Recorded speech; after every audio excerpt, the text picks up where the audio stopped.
Hello student, स्वागत है आप सभी का आपका अपना प्यारा सा YouTube channel Akhilesh study centre में। तो आज मैं आप लोग को क्लास 10th के साइंस में जो आपके केमिस्ट्री सब्जेक्ट हैं उनमें जो आपके न्यूलैंड का अष्टक नियम दिया गया है उनको आज हम लोग समझने वाले हैं। अगर आपके बोर्ड एग्जाम में न्यूलैंड का अष्टक नियम लिखने के लिए कहा जाए तो आप किस तरीके से लिखिएगा इसके बारे में भी हम लोग जानेंगे। ठीक है, तो पहले हम लोग न्यूलैंड का अष्टक नियम समझते हैं।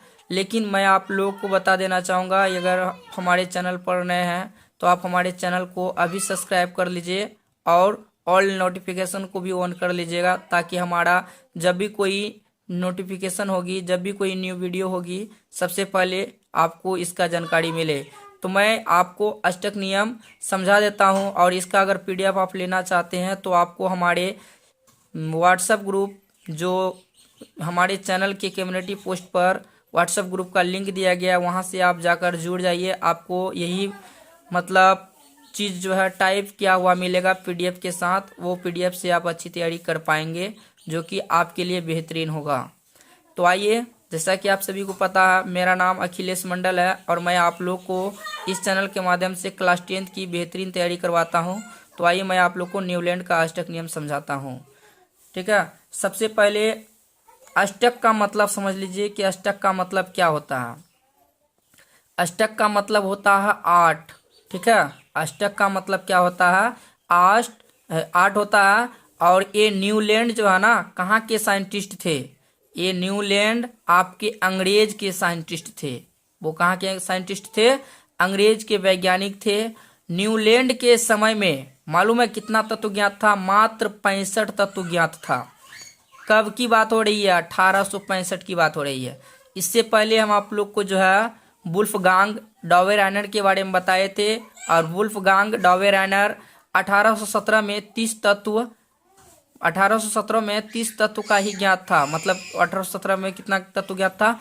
30 तत्व ही ज्ञात था। और उन्होंने एक त्रिक दिया था जिसका नाम है डॉवेराइनर का त्रिक। ठीक है, उसके बारे में आप लोग को पिछले वीडियो में बता दिए हैं। आज मैं आप लोग को न्यूलैंड का अष्टक नियम बताऊंगा।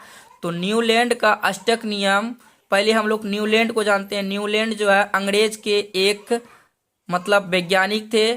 ठीक है, और इनका नियम है जिनका नाम है न्यूलैंड का अष्टक नियम। और ये न्यूलैंड का अष्टक नियम कब दिया है? 1865 में दिया है। 1865 में न्यूलैंड का अष्टक नियम दिया है। ठीक है, और 1865 में मात्र 65 तत्व ही ज्ञात था। अभी की बात नहीं हो रही है, 1865 की बात हो रही है। आज का डेट में 118 तत्व ज्ञात है, पर 1865 में मात्र 65 तत्व ही ज्ञात था। और आज की डेट की अगर हम बात करें तो आज की डेट में 118 तत्व ज्ञात है। ठीक, पहले आपको जो है न्यूलैंड के बारे में जानना जरूरी है, क्योंकि यहाँ से एक एक नंबर के प्रश्न आपके बोर्ड एग्जाम में पूछे जाते हैं। तो न्यूलैंड एक अंग्रेज रसायनज्ञ थे। ठीक है, और न्यूलैंड का पूरा नाम है अलेक्जेंडर न्यूलैंड। इसका पूरा नाम क्या है? John Alexander Newland. अच्छा, उनके बाद इन्होंने एक अष्टक नियम दिया जिसका नाम है न्यूलैंड का अष्टक नियम। इन्होंने एक नियम दिया जिसका नाम क्या है? न्यूलैंड का अष्टक नियम। और वो नियम कब दिया? 1865 में दिया। 1865 में कितने तत्व ज्ञात थे? मात्र 65 तत्व ज्ञात थे। अगर आपको पूछेंगे कि बताइए 1865 में न्यूलैंड का अष्टक नियम दिया, उस समय कितने तत्व विद्वान थे? तो आपको याद रखना 56 तत्व ही विद्वान थे। कितने तत्व विद्वान थे? 56 तत्व विद्वान थे। अच्छा, उन्होंने क्या कहा कि जब तत्वों को उनके बढ़ते हुए परमाणु भार के क्रम में व्यवस्थित किया तो प्रथम तत्व इनके 8वें तत्व के बराबर होते हैं।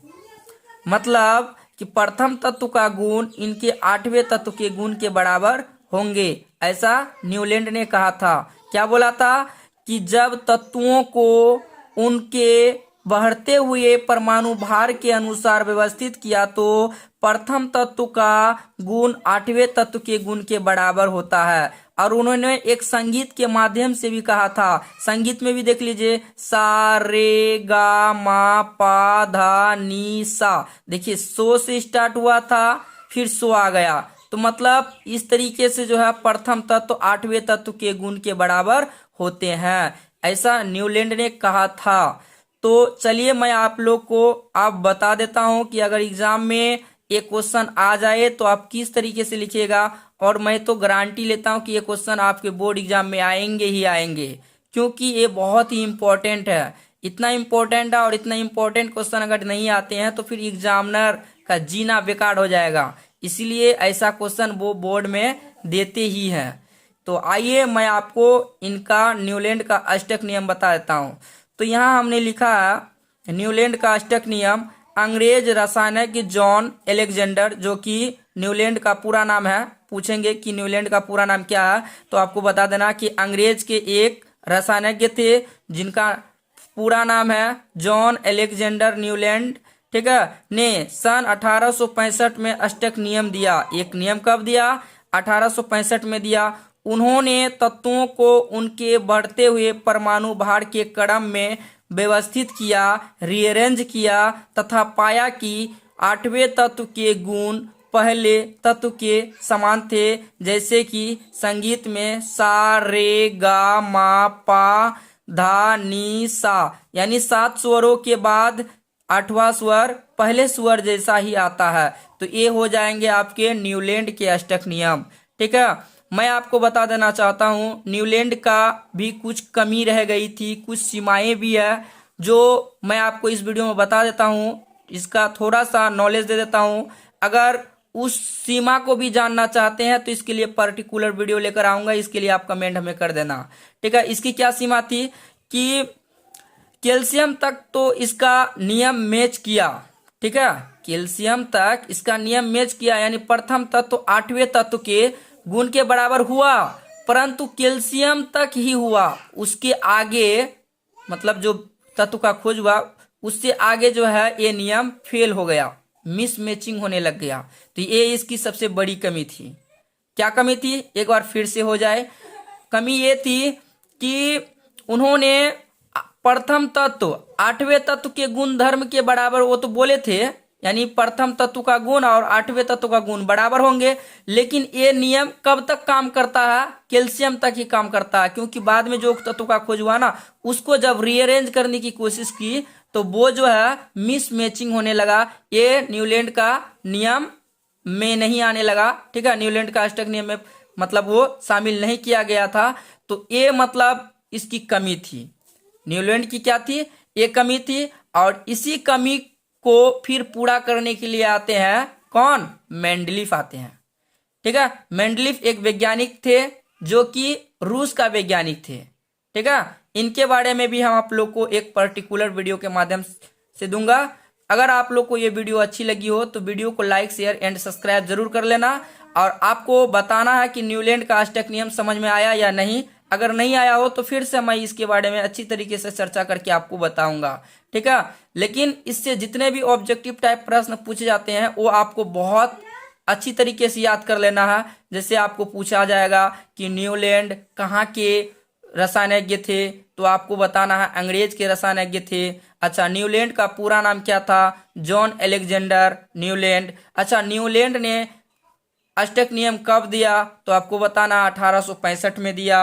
अच्छा, 1865 में कितने तत्व ज्ञात था? तो मात्र 65 तत्व ज्ञात था। अच्छा, अभी तक में टोटल कितने तत्व ज्ञात है? 118 तत्व ज्ञात है। तो इस तरीके से आपको जो है एग्जाम में एक एक नंबर का प्रश्न पूछेंगे।